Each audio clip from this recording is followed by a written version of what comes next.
Take a listen to this.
Wow, so for those of you who don't know this piece, that's from Beethoven's Violin Concerto in D.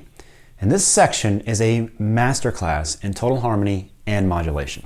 So in this video, we're going to take a look at how Beethoven modulates from a minor key to the key of the flat 3 major using a really cool technique. We're also going to look at some of the harmonic paths that he's taking in this section because they're quite interesting. Here's the modulation again.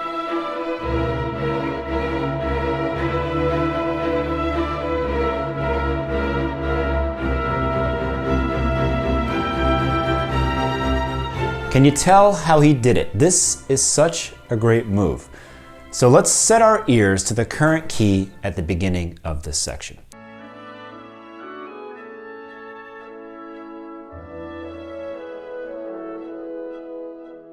And by the way, stick around until the end of the video where I'll show you how to get a PDF for today's video. All right, so at this point in the concerto, we're in the key of A major.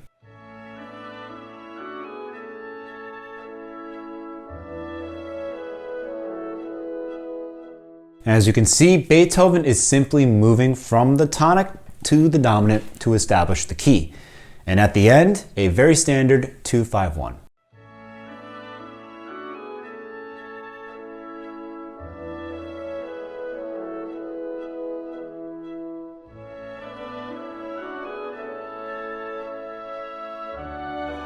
And this 2, being in first inversion, is really essential.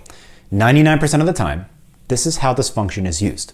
It's a really effective way to create that fa, sol, do movement in the bass. This is the simplest way to draw the entire map: subdominant, dominant, tonic. But now, Beethoven modulates to the key of the parallel minor, A minor. So in tonal harmony, the major and minor keys are always present. Remember, we can always borrow from minor. That's why the map in Mapping Tonal Harmony Pro shows both the major and minor keys at the same time. And Beethoven modulates from A major to A minor by playing only the root of the 5 chord.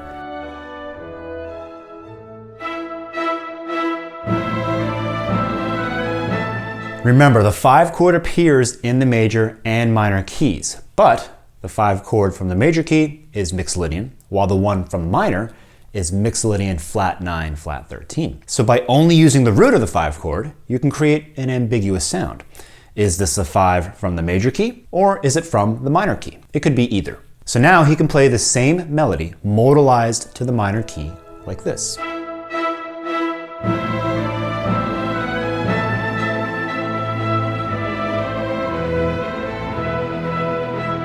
Notice here how the melody uses the melodic minor scale. But the movement is still tonic to dominant, except when the motif repeats. He targets the flat 3 with a secondary 2-5 of C. D minor over F, G7, C.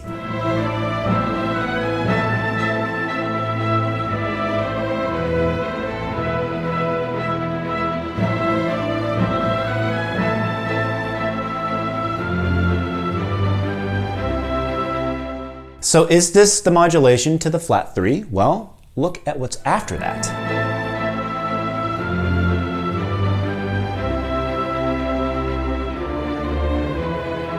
What is this chord? Well, B flat over D is the Neapolitan 6 in the key of A minor. The Neapolitan 6 is a great way to anticipate the 5 chord of the key. The Neapolitan 6 can be seen as a 2 chord in first inversion, a 2-6, where the top note has been lowered a half step.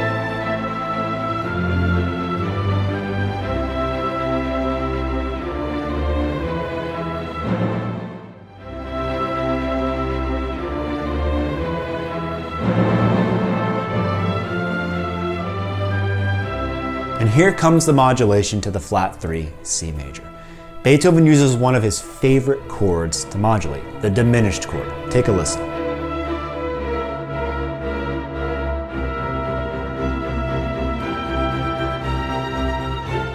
The diminished chord is a great structure to use for modulations, and that's because the diminished chord has 2 amazing properties. Its symmetry, and also, if you lower any of the notes in a diminished chord a half step, you turn it into a dominant chord. So, a diminished chord is built by stacking minor thirds, and it's perfectly symmetric under transposition. And any of the notes in a diminished chord could also be the root of the chord.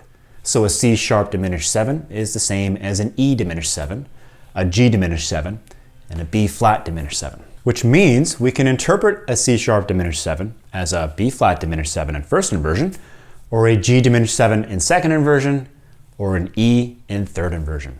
This chord allows the composer to reinterpret a harmonic function as some other harmonic function. So this C sharp diminished 7 chord could be the 7 diminished 7 of D minor, the 4 minor chord in A minor, or a 7 diminished 7 of B diminished, the 2 chord, or a 7 diminished 7 of a flat 6, F major, and so on. And don't forget, like I said, if we lower any of the notes in a C sharp diminished 7 chord by a half step, we get a dominant chord. So C sharp diminished 7 turns into a C7. Or if we lower the E to E flat, we get an E flat 7, or an F sharp 7, or an A7. It's also worth noting that the new lowered note also becomes the root of our new dominant chord. And Beethoven loves to use this trick whenever he can. So in this measure, we have a C sharp diminished 7 being used as the 7 diminished 7 of 2 that resolves to the 5 in third inversion, E7 over D. And then he repeats the same chord, but this time he lowers the C sharp to C, making it into a C7, which is now the 5 of 4, the 5 of F major, in the key of C major. And you can see this modulation as a pivot chord because, as we mentioned before, the C sharp diminished 7 could be seen as an E diminished 7 in first inversion, which is the 7 diminished of the flat 6, which functions as the 7 diminished 7 of 4 in the key of C. So this chord lives in both keys at the same time. And when we lower the C sharp to C, we turn it into a C7, which is the 5 of 4 in the key of C.